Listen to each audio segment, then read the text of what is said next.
and welcome to today's webinar. On behalf of the organizing team, I am very delighted to welcome all participants and then also speakers for this distinguished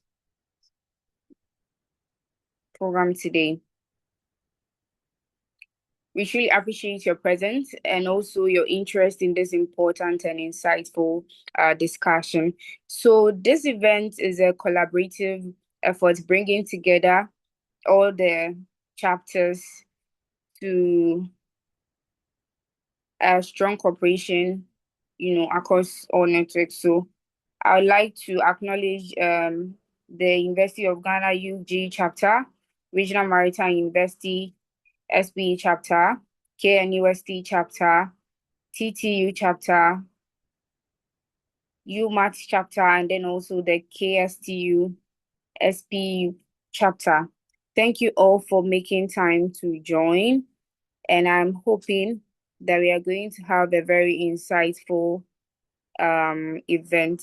So today's session promises to actually be both engaging and informative, and we are also going to explore valuable insights, share experiences, and also learn from one another. So once again, thank you all for joining. My name is Ellen Izie, and I'm going to be your moderator for today's session. Thank you.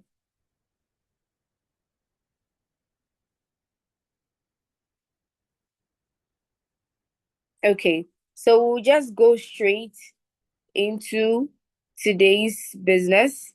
And our theme for this program is balancing entrepreneurship and academic pursuits.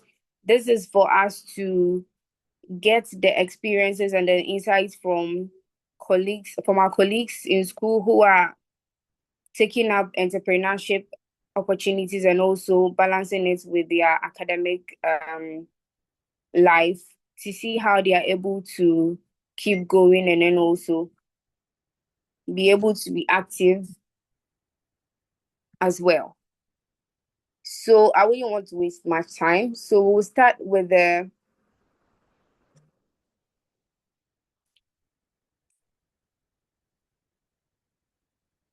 okay. So the first thing we'll talk about is the entrepreneurship and academic balance. This session is going to be more of a discussion. So when it gets to chapter 10, I'll call up someone to give us an answer to that question. And so I am very much positive that our representatives are well seasoned and also prepared to give us answers that are going to be helpful to all of us. So, as I said, we are going to start with entrepreneurship and academic balance.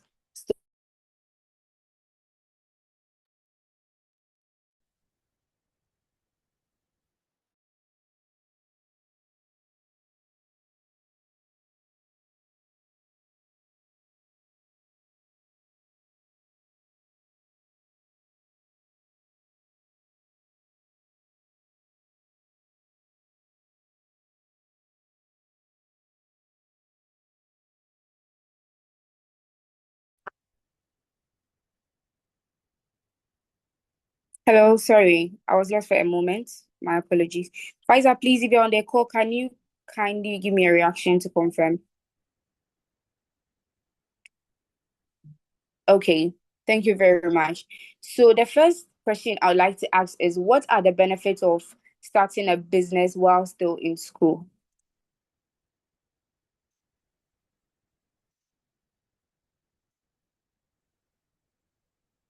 Hello, Faiza, please you can unmute and then speak.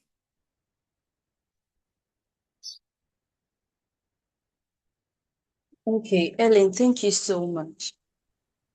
Thank you so much for the question. You're welcome. So, some of the benefits of starting a business while staying in school.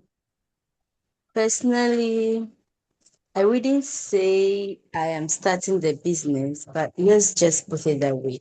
And before I even start anything, I am a photographer. That's a business I do. I sell tote bags, I'm a student makeup artist, and then I'm a graphic designer. So the benefits are simply I get for the photography side, I get to network with people outside specifically outside my field, especially when we go for weddings and all that. I get to network with lots and lots of people. Then another benefit is I get to fund most of the things that my parents would not really support if they were supposed to help me out. And also I live very comfortably on campus. I don't know how to put this, but I live very comfortably on campus. That is Okay. one of the Oh, benefits, or some of the benefits I would say. okay. Thank you very much, Pfizer. All right. So my next question is to Akutu Lorinda. Please, if you're on the call, kindly give me a reaction to confirm.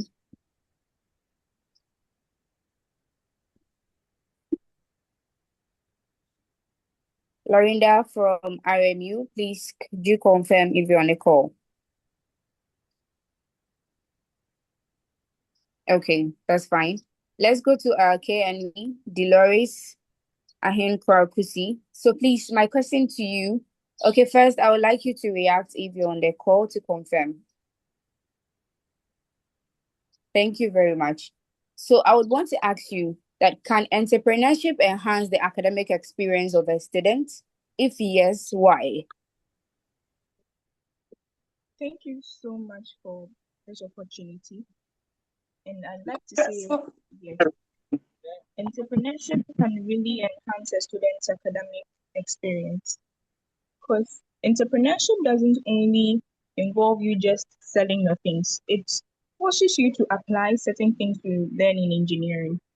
For instance, engineering is all about solving problems and making harder exercises more easier. So, with your knowledge from engineering, you find out that there's a problem, and because there's a problem, you want to solve that problem. So it forces you to optimize certain situations that you come across. So you are forced to apply engineering um, you're forced to apply engineering principles in the entrepreneurship that you do. You might not realize it, but you actually do in your time management and even the way you advertise to your clients and others. Okay. With my head. Okay. Thank you very much, Dolores. Thank you so much. Okay. So my next question goes to KSTU, Boatin Deborah Nyamiba. Please give me a reaction if you're on the call. Deborah, please give me a reaction. Thank you very much. So please, I would like to ask you, what are the biggest challenges students face when trying to balance business and academics?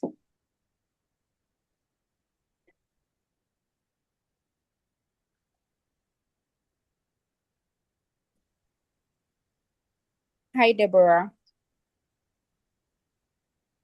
Hi. Okay. So please, I asked, what are the biggest challenges students face when trying to balance business and academics? Okay. Thank you for the question. So, I would say time management in a sense that, um, as a business owner, let me use myself as an example. So, I'm into production of spices. And then if I need to produce or if I need to restock, I need about, let me say, a maximum of 1 week to restock. I will go source the product, that's the raw material, and also work on um grinding or milling, some package everything, and a whole lot. So I need like about 1 week straight to produce. And then moreover, I do everything myself too. So I need about 1 week straight to produce. And then within this time, I also have classes. I also have lectures. Okay. So managing your time is going to be like some way. I don't know if you get it. Yes. So trying to manage both academics and then your business, one, is time consuming. Okay. Sometimes you don't even know if you should skip a class to do something or yeah. And then I'll also talk about financial strain or risk, especially if you are funding your business yourself. You need to um adjust, manage, and then I don't know, check what you eat, what you buy, and then what you wear. Okay. Yeah. So this is the little All I right. can. Okay. Thank you very much, Deborah. Let's go to TCU, Eugene. Please, could you give me a reaction? Thank you very much. So, Eugene, please, I would like to know that do you think entrepreneurship sometimes become a distraction for academics? And how can students prevent that? Yeah, thank you very much for this question. When you talk about entrepreneurship on campus as students, that means you are kind of looking at one bottle hole with two eyes. And then the two eyes, one is your entrepreneurship career, and then one to being you as a student. It's very, very challenging for students to enter into entrepreneurship. If you don't really put in place good measures, you end up killing your business at the same time, killing When your you do educational career. SP, side of autonomous engineers, Please, am I when you heard? do doing a SCT, Hello? SCT Sunday, Yeah. SP. So the ways and means to keep this challenge, one, as our sister stated, you need to be very, very time conscious, and then you need to really, really plan all your semester out. Your You question. need to also be able to put in place good financial systems in order not to, spend your academics or the money for your academics to use it for as the money for your entrepreneurship career. So, If not well what's scheduled, that's your entrepreneurship. If not well the best scheduled, time to can transition from also lead to burnout. to like a full It can time? also lead to So, poor academic performance. But in all, the best way is we that don't go to a full time. anytime you face any challenges, you need to You always go seek to a full support time from mentors, because your from business your can no colleagues, longer be and then from treated your as supervisors, and then when your you want lecturers Okay. as well. like let's Thank say you. me as a founder Thank of you very much, when Eugene. people are demanding more, Please, let's do well to mute ourselves when we join. have to. That's where you see that money is predictable, and you have to stay consistent. Ajiman Demand is also Bawa, huge. please help me mute The yourself. frame. Joycelyn Zida, please help me mute yourself.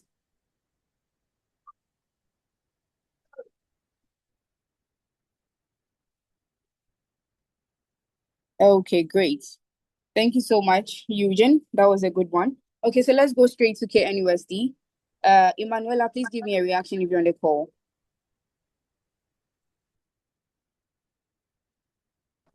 Thank you, Manuela. So I would like to ask, what role does networking play in students' entrepreneurship? Okay, that's a very important question. Thank you for that. So for me, I think networking plays a very crucial role because it helps the students gain access to opportunities they wouldn't normally have. Okay, so the opportunities like mentorship, partnerships, funding, and even your first customers. Okay. Normally, people are more likely to trust and support your business when they know you personally or when they have interacted with you. So for me, I've come to realize that sometimes who you know can be just as important as what you know, especially when you're trying to grow something from scratch. So networking is very, very important. Thank you. Okay, thank you very much, Manuela. Okay, Miss Bridget, please, are you on the call from UMass? Please give me a reaction if you can hear me.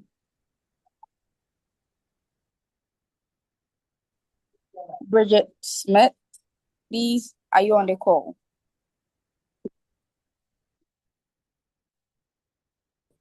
Okay, That's fine. We'll go straight to RMU. Kamal, Dean, please, are you on the call? Okay, great. So, what tips would you give students for maintaining a healthy work-life balance while, running a business? Thank you. Thank you very much for this question. Honestly, balancing is something I'm still learning myself. But what helps me is being intentional with my time. Most of the times, I plan my week, so I do what is important at a time.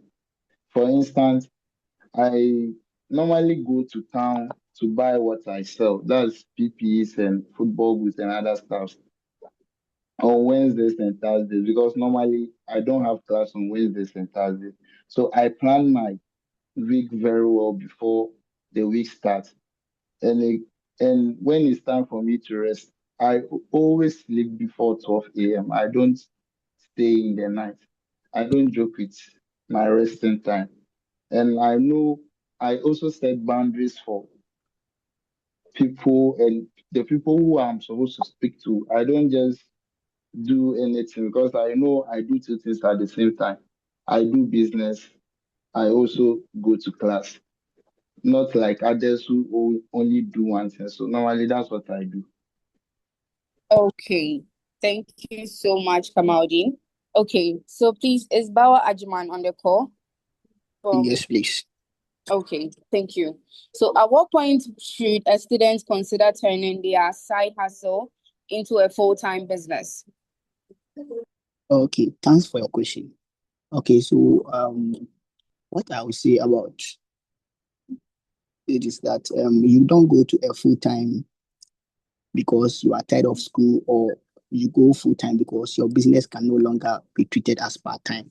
So me as a founder of Pure Seek Enterprise, that is we mostly deals with production of flour. We repackage soft flour into affordable sizes. So when our demand is consistent and money is predictable, then our growth is calling for more of our time. So then it becomes a responsibility for us. So not just a hassle.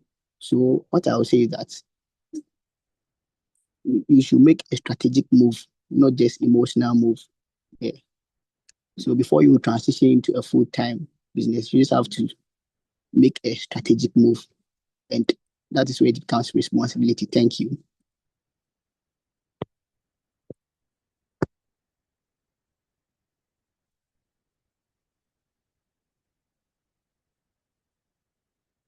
Okay, thank you so much, Bawa. Okay, so let's go straight to UMAT, Ruben Otabel. Ruben, please give me a reaction from the call. Hi, Ruben. Hello. Please, do we have Ruben on the call?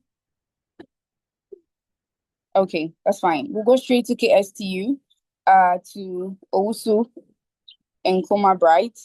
Bright, please give me a reaction if you can hear me. All right, I'm hearing. Okay, thank you so much. What mistakes do student entrepreneurs commonly make, and how can they avoid them? Okay, so thank you. The basic of them all is we sometimes tend to believe so much in our capabilities, and then everything we try to do is off head. Okay, so first of all, instead of us running a business based on a plan, most of us don't usually do that. But ideally, for any business to be successful, you have to have a business plan, an operating document that tells you how things are going to run in your business. Then, secondly, we also don't do what we call feasibility study. Before you start a business, the most important thing for you to do is to reach out to your potential customers and then find out from them how they are going to receive or otherwise of your product. But most of us fail to do that. And in the end, it hinders the development of our initiatives.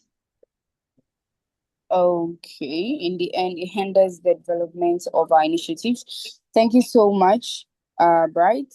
Do we have Theophilus on the call from TTU? Please give me a reaction if you can hear me.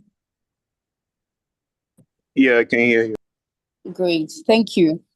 So I would like to ask, what practical advice would you give to a student who wants to start a business but doesn't know where to begin?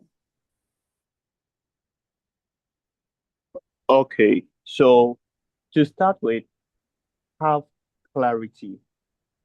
Clarity in which sense? I'm talking about clarity in what you are providing. You see, many people don't know actually what they are providing. Just start. They think that this is what people need, then they just start. First, you need to ask, as the speaker before me said, you need to do some feasibility test, know the demand of the service or the product that you are giving. When you do that, you have some kind of clarity before you start. And also, you don't need capital. All you need is that you need to use what you have to start. Most students also will want huge capital to start. Actually, to start any business, all that you need to have is what you have currently. You have your skills, you have your networks, you have things that money cannot afford. And when you start with that, then you learn on the way. That is also another thing. You learn on the way. You don't need to have everything perfectly planned, but start it, adjust, and grow. These are the three things I would say: start, adjust, and grow. Okay, start, adjust, and grow. Thank you so much, Theophilus. That was a good one. Okay, so we'll go to the next session of the questions. That is the experience and growth. And we would start with Regional Maritime University with Akuto Lorinda. Please give me a reaction if you're on the call.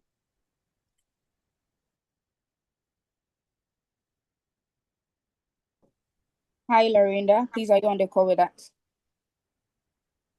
Okay, let me move to KNUSD to Dolores. Hi, Dolores. Hello. Hello. Okay, great. Thank you. So please, I would like to ask you, what motivated you to start your own business while studying?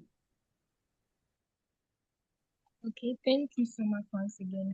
And this question is a very important question. So um it came from a practical stand. For most of us, the money that we are giving for us is limited, and then there are so many expenses that come across that you come across on campus. So I had a gift. For example, I do really well with beaded stuff. I can make things from scratch. So I had a gift, and then I realized that a lot of students like jewelry, especially are females. So why not monetize something that I'm already good at? So for me, it came from a practical stand where I also realized my passion and skill could be monetized. Thank you. Okay. Thank you so much. Thank you so much. Um, we'll go straight to UG to Pfizer. Please give me a reaction if you can hear me. And I Yeah, would like bro. to ask, Wait a hello, please, that Pfizer. Yes, please. I can hear you. Great, Darling. thank you. So please, I would like to ask you that how do you prioritize your academic responsibilities alongside business operations? Okay, for me, school comes first. I make sure I handle my assignments and then studies before focusing on my business. For example, today, a certain last week, an association contacted us to cover their trip for them, which is today. I actually planned on going and then squeezing this meeting in, but I just had to let it go. My team members are there, and then I am back on campus focusing on this particular meeting. So me, I usually plan my time well and run my business through my free time or weekends so it doesn't affect my academics. Thank you so much.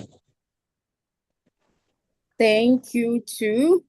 Thank you so much, Faiza. All right, so let's move on to Owusu Bright from KSTU. Please give me a reaction if you're on the call. I'm hearing. Great, thank you. So what role has networking played in your growth of your business? Okay, so I think one of the speakers even touched on it. Probably clients will prefer to work with people they can attest or recommend to other people. So once you qualify yourself and then win the trust of your clients, most probably going out to look for other people or running advertisements, though it's good, but then it puts you in competition with other people as opposed to a trusted client recommending you to other people. Okay. So for Okay. me and what I do, I am with the built environment. It doesn't actually reward, but then once you deliver a good service to people, they are always recommending you to others. And that's the way I keep my business going. Okay, recommendation is always very important and networking as well. Thank you so much. Bright. So let's go to Theophilus from TTU. Please, if you can hear me, I would like to ask. Okay, thank you so much.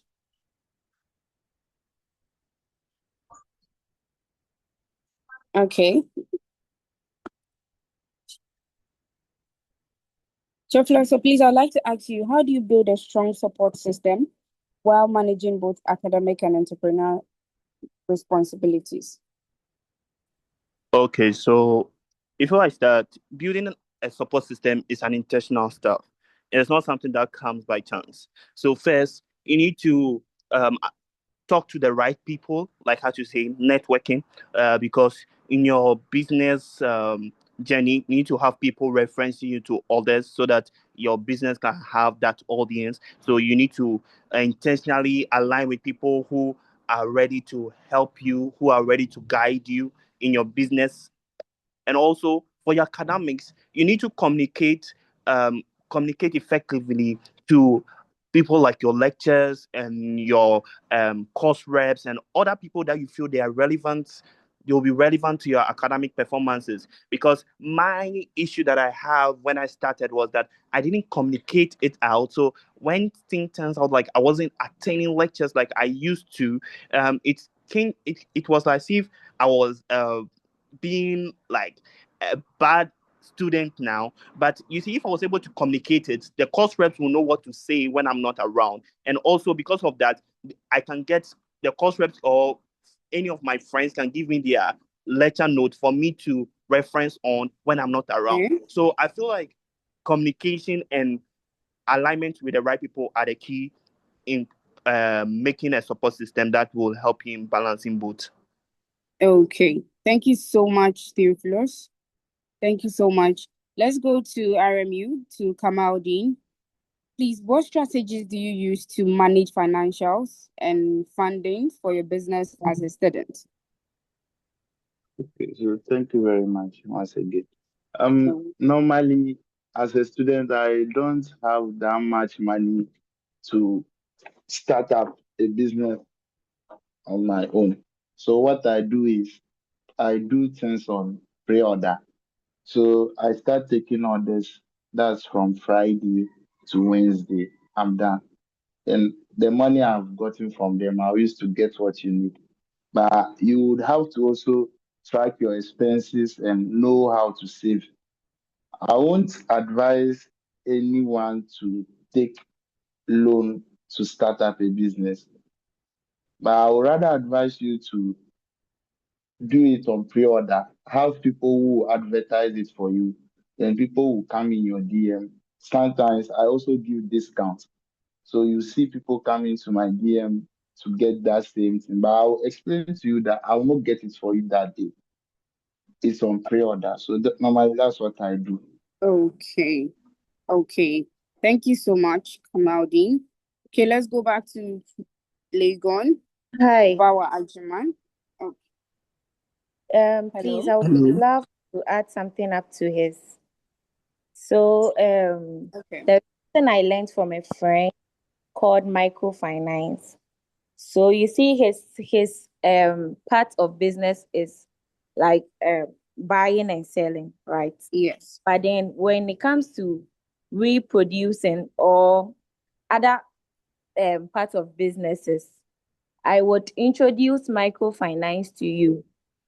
It simply Okay. means you asking people, not just anyone, but then people you have trust in for little money. So let's say you need about 1,000 and you have 10 people that you trust or 5 people that you trust, and you know when you seek for help, they're going to help you. You ask them for loan. Oh, not like a loan, but then, oh, Mm, please lend me this amount, maybe 200 cedis, maybe please lend me 50 cedis. You mention an amount that the person can afford. Even when things are bad, the person can come through for you.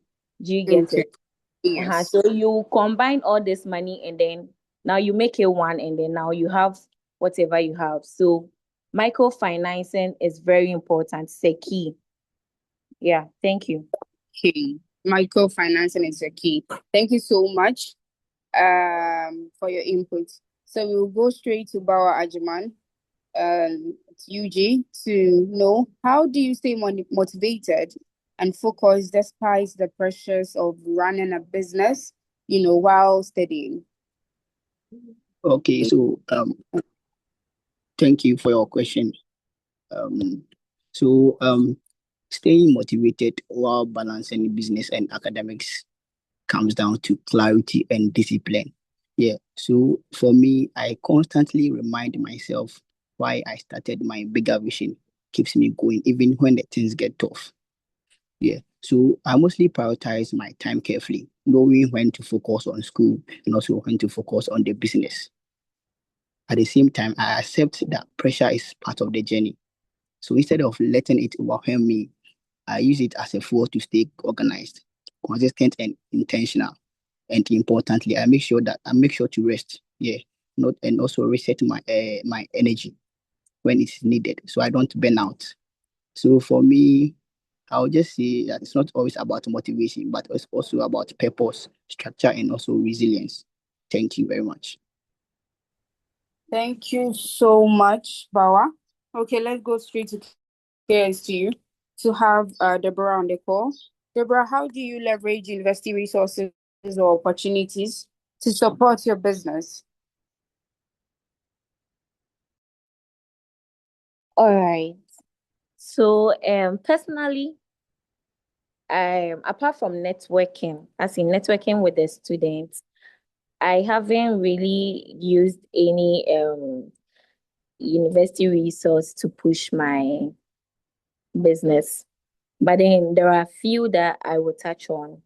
One, we can talk about mentorship from our facilitators, our professors, our lecturers. We can also talk about networking, as I said earlier on, because the university is a society or a community. You have a lot of people, have millions of people, or let me say a lot of people that you can advertise your product to. And then also the use of the labs and then the libraries. I can also touch on, let me say, free clinicals, in a sense that, let's say, per what I do, if I need to go in for an approval from FDA, they'll ask for petty test results. And then with that, I can use the school clinic for that. So that is what I can say about it. Thank you. Thank you too for the input, Deborah. Okay, so let's smash straight to TTU to have Eugene. What opportunities and challenges have you encountered with remote and digital entrepreneurship as a student? Yeah. So I would answer this with a scenario. My grandma actually started her little store business before before Facebook came by. But today, as it stands, Facebook is all known all over the world than my grandma's business. Even not everybody in my community actually knows about my grandma's store. So being online or being digital with your business is very, very necessary. It offers you the flexibility. It's also low startup. Just imagine opening a Facebook to run or sell yourself on the internet. It's very, very simple and cheap. It can also give you a global market and a global reach, like selling your products on through the e-commerce, through freelancing and all those stuff. So it's much more flexible, and it's also good to be on the internet or the digital side. Thank you. So much for that. That was from Eugene. Let's go straight to Emanuela for this. Please, how do you manage your time effectively between academics and entrepreneurship? This topic. Well, for me, I think the first step is prioritization.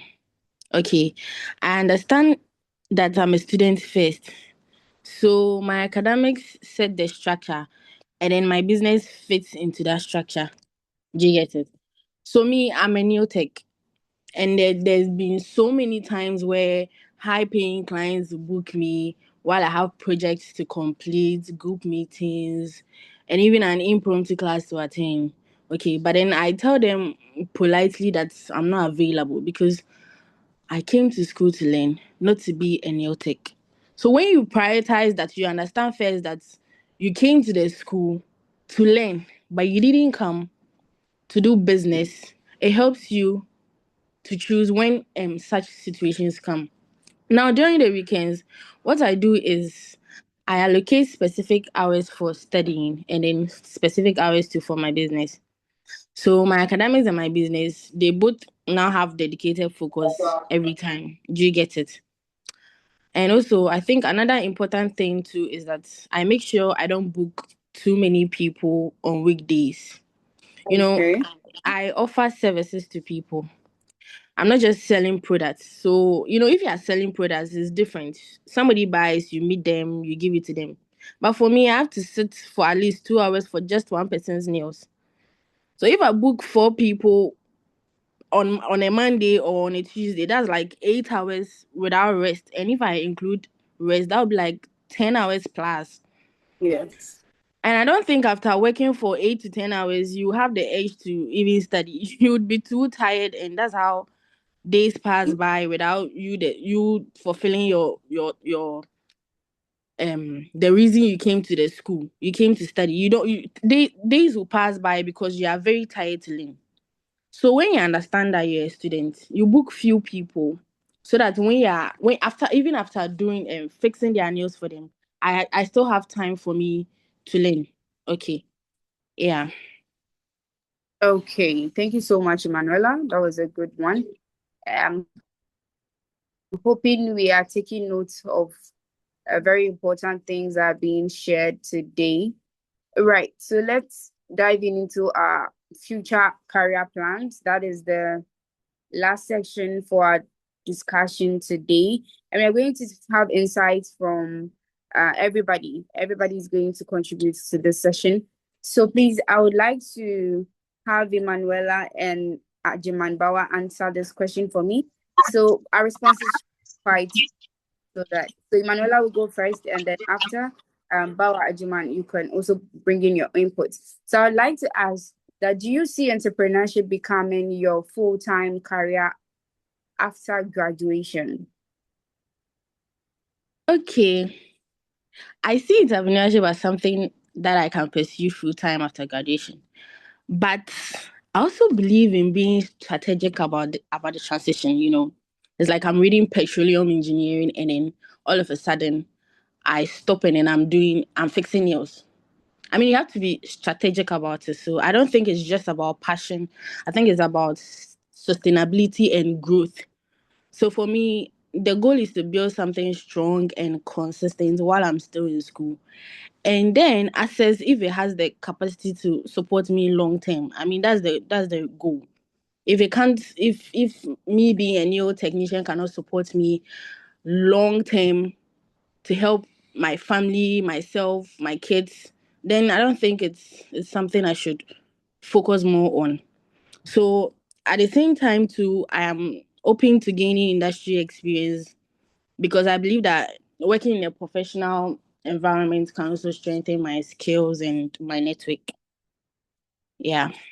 Okay, thank you so much for that. Let's have Bao on the call, please.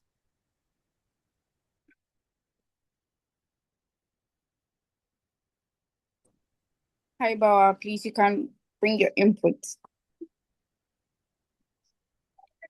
Okay, sure. That was a very good one, Emanuela. Thank you so much. So we would have Faiza and Kamaldeen answer this question. And the question is, where do you see your business or entrepreneurial journey in the next 5 years? Please let's have Faiza answer this. And then Kamal, you can also follow after. Okay, thank you so much. Ellen, thank you so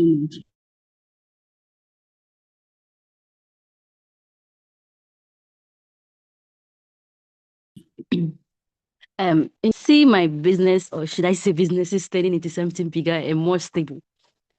Because I'm very sure that by the end of this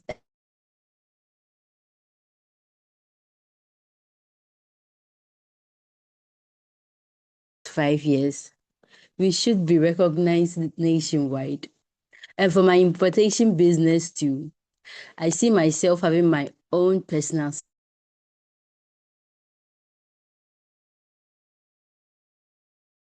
space in the next 5 years. And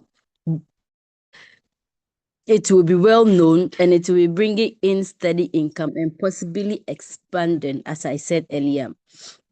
I also see myself becoming more experienced and confident in business. Thank you. Thank you too. Can we have Kamaldeen take over, please? So in the next No. 5 years, I see my business growing into something more big because the course I'm studying in Regional Maritime University is going to be a seagoing job if I start working. I wouldn't be on land like how everyone is on land. So my plan is to create something that will impact others, not only to make money, but will impact others, try to help others get job. Even though I'm not on land, I'm working on the sea, but at least I would be able to help others get job. That's giving out my business to them to take care of. Okay, thank you so much, Kamal. Thank you for that. We will go straight to RMU to have Akuto Lorinda answer this question for us. So please, what new opportunities are you looking forward to exploring in your entrepreneurial journey?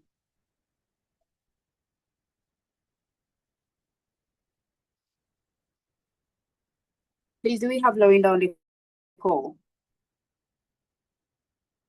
Okay, sure. We'll go to the next.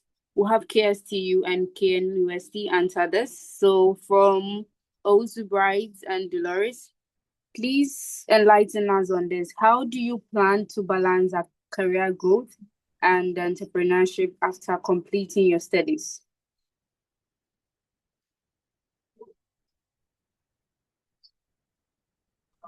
Who goes Please first, let's Ellen? have Brides. Okay, You're so welcome. with what I do, I find myself in between two very demanding ends. Okay, so entrepreneurs, for the business I do, requires that I dedicate so much time to what I do, and then the other one, so I'm sure you are well aware, petroleum is also very demanding. So the plan is to integrate systems. Okay, so I want to integrate systems that wouldn't require my very presence in my workspace at all times. So that even when I'm busy with the petroleum engineering I'm doing, the systems wouldn't or would be in place to make sure things are really running well. And then I could focus on what I'm doing. Then, secondly, I'm sure even somebody has already touched on this, is to leverage on IT and then digitalization. That is where the fourth industrial revolution is taking us. So leverage on that and then be able to reach as many clients as possible, other than going in person to reach out to them or running a lot of advertisements. I'll be running a lot of advertisements and then using the power of social media to reach as many clients as possible. So for now, that is the plan. And I pray or hope it becomes successful as well. Okay, thank you so much, Bright. Let's make use of social media and IT as well. Please let's have Dolores answer Um, the well, Bright has said almost everything that I would say. And all I would add yes. to it is that the key word is balancing, right? So I know I want to be a petroleum engineer. So my business is it's a passion, it's a hobby. I initially said it's something that I did and I monetized it.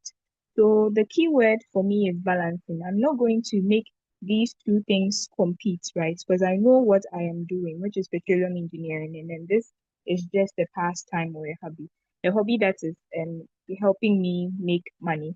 So engineering is structured, right? And my business would help me have some flexibility and some stability because in case let's take my service, for example, if I'm having my national service, I'll be going to work regularly, and I will still have an opportunity to meet more people who could be my potential clients, right?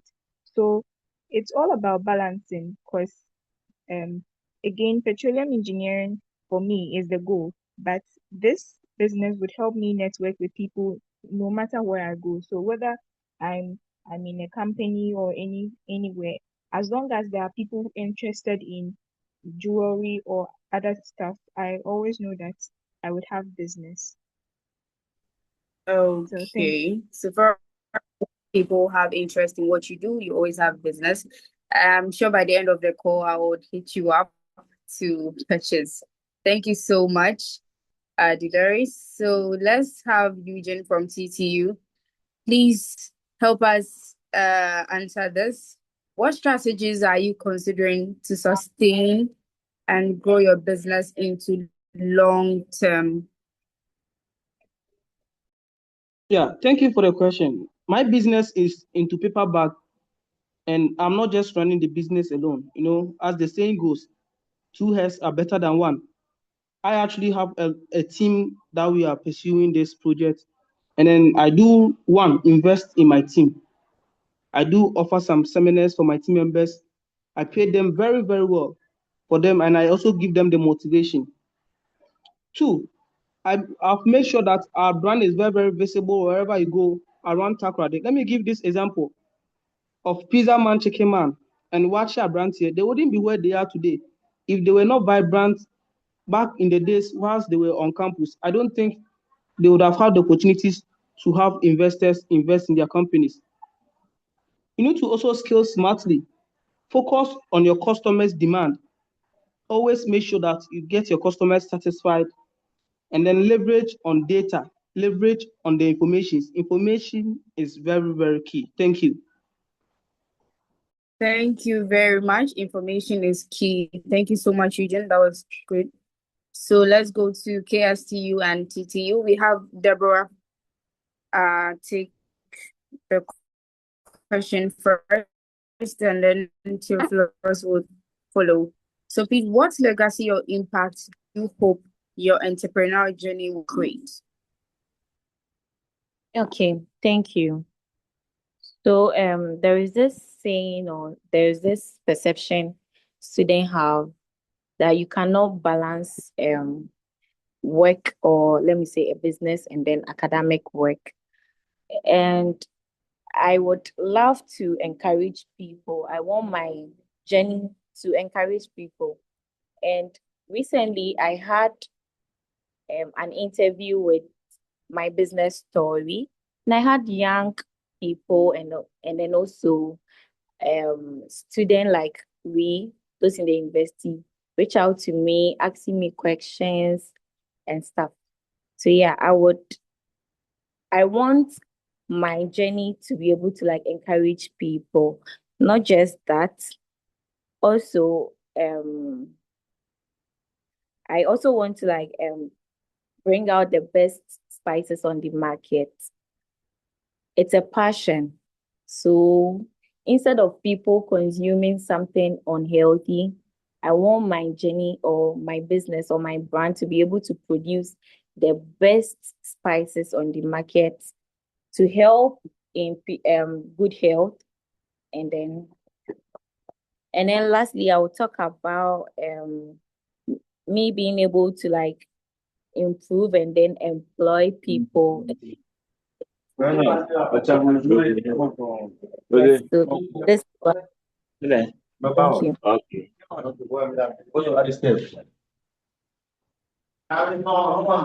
Thank you, Dan.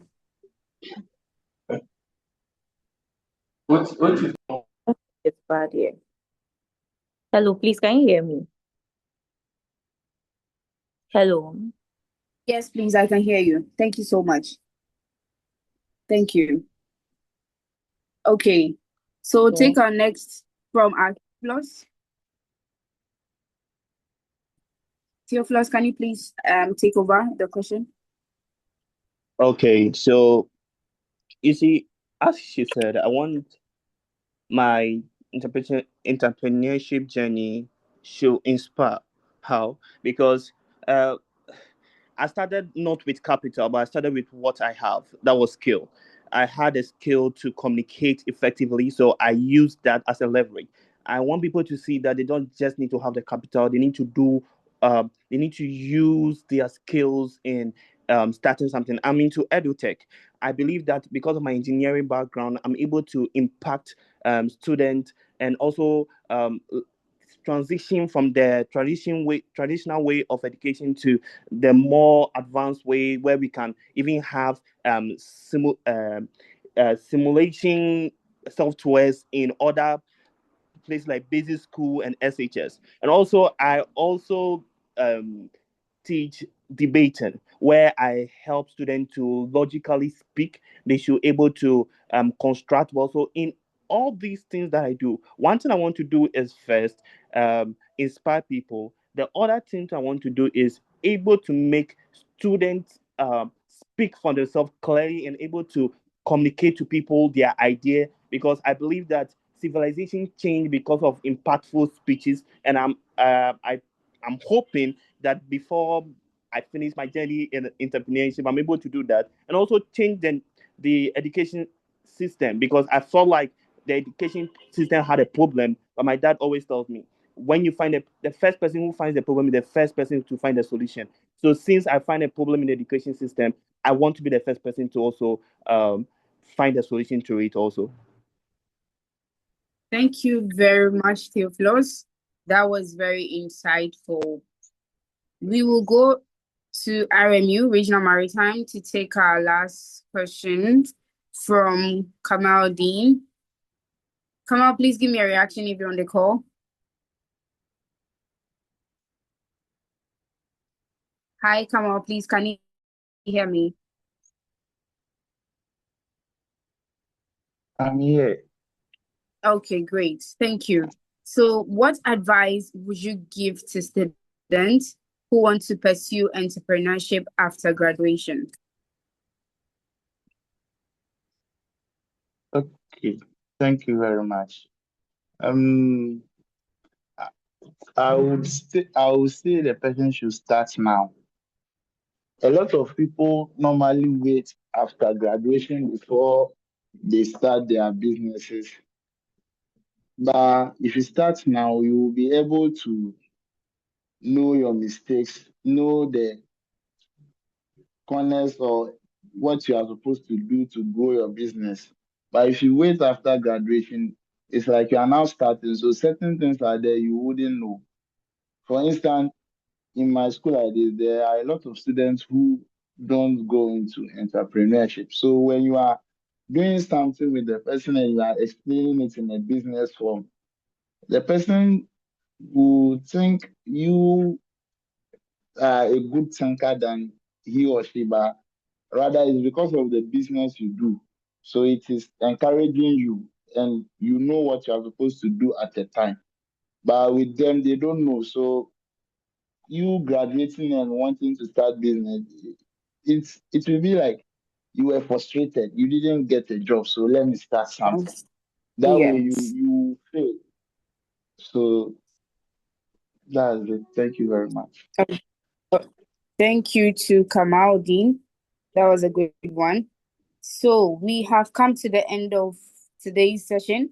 But before we wrap up everything, I'd like to read a few questions in the chat box. So the first question is if you had to choose one identity, which would it be and what would that cost you? We can have any of our speakers to answer this question. Please, if you'd want to answer, you can unmute and then answer the question for us. If you had to choose an identity, which would it be and what would that cost you? Please, do we have anyone to take up the question? Emanuela, can you please help us?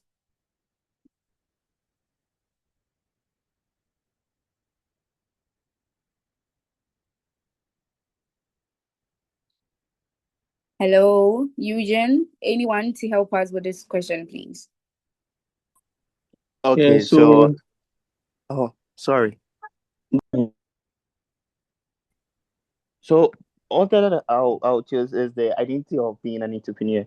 Uh, it will cost me a lot because you see, also learning petroleum engineering and hoping eventually get into the industry and everything that I've learned for 4 years being materializing into um, being productive for the industry. But here comes me wanting to be an entrepreneur. It will cost me that dream. But why will I choose being an entrepreneur? Because the impact that I can have, the reach, the transformation that I can have in my society that I want to see. I just don't want to be seen as someone who is just successful because of who he became, but successful because of the people he made out of the things that he did. So because of that, I'll choose the identity of being an entrepreneur so that I can make the impact on people rather than just me. Yes. Great. Thank you so much, Morgan. That was very educative. And the next thing in our chat box, I think it's more of a comment. I have heard your story and journey on my business story. So that is to Deborah Nyamiba Boatin. So Deborah, can you throw more light on the story and the journey that is being spoken about here?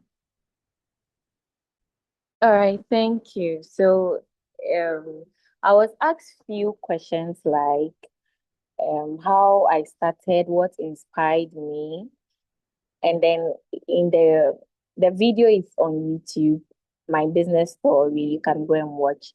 So, what inspired me? I completed SHS in 2023, and then I stayed home for a year. So during that time, I decided not to like be at home. I went to find a job. So I was working as a sales girl, and then that was when like the edge started. I started with importation, but then I think last 2 years the dollar rate was massive, like so I had to um put or maybe pause with that. So when I came to school, I was thinking about what to do because I still wanted to do business. And then I prayed and then I was answered. So yeah, that is what I can say. The video is on Oh, YouTube, my business story. Yeah, and then my I think it is business being story. captioned a 20-year-old young CEO or something like that. So please kindly watch and then engage. Thank you. You're welcome. We will definitely go and watch. And thank you so much for all that. That was a good one. Being able to take up initiatives to do something for yourself and on your own is a very big step. So that was a very good one. And we are hoping that all the insights and all the experiences shared today we are all going to take something out of it, and also it should motivate us one way or the other to be able to do the things we want to do, especially when it comes to entrepreneurship. And then also how, these speakers or these students have been able to share their journeys with you, how they're able to balance their entrepreneurship with their academic life as well. So let us all, believe in ourselves and then keep doing great. So we've come to the end of today's session. I'd like to call on the SPU Maths chapter vice president to give us the closing remarks so that we can end the call. Please, do we have... Hello. Before he comes, this is Dr. J. Before he wraps up, I want to thank you all for spending time to respond to this call. All the speakers, we appreciate you. All who joined, we appreciate you and hope to see you in our next presentation. So as Ella rightly called someone to wrap up everything, you can take over from now. Thank you very much. Thank you so much, Dr. AJ. Thank you too for making time to join. We really appreciate that. Please, can we have Naki on the call to give us a closing Yes, remarks? please. Thank you so much, Dr. Stephen. It has been such an insightful session, and we are really grateful to our panelists who took time off their busy schedules, you being students, entrepreneurs, and also studying. And we know it's not easy, and we know that you guys have a packed schedule, but you still made time to join us today on the webinar, and we say thank you. Your insights have been massive. We also say thank you to every single one of us who joined the call. Thank you for your contributions, your questions, and we thank you for, even if you just sat back to listen, we thank you. We also want to thank our moderator for handling the session so smoothly, and thank you to Dr. Stephen and the SP Ghana organizers. Thank you so much for hosting this webinar for us to learn, and we hope to see you next time. Thank you so much once again, and have a good night. Thank you so much, Naki. Thank you so much, Naki. Thank you very much. So we've come to the end of the session, and I'm hoping and praying that our entrepreneurs now would grow into big business women and men one day to keep pursuing their careers and also balancing their entrepreneurship life as well. Thank you all for joining, and I hope to see you all soon, on a bigger platform as such. Have a wonderful evening. My name is Elenazie, and I was your moderator. Thank you. Amen, Ellen. Amen. And thank you too. Okay. Bye, everyone. Bye.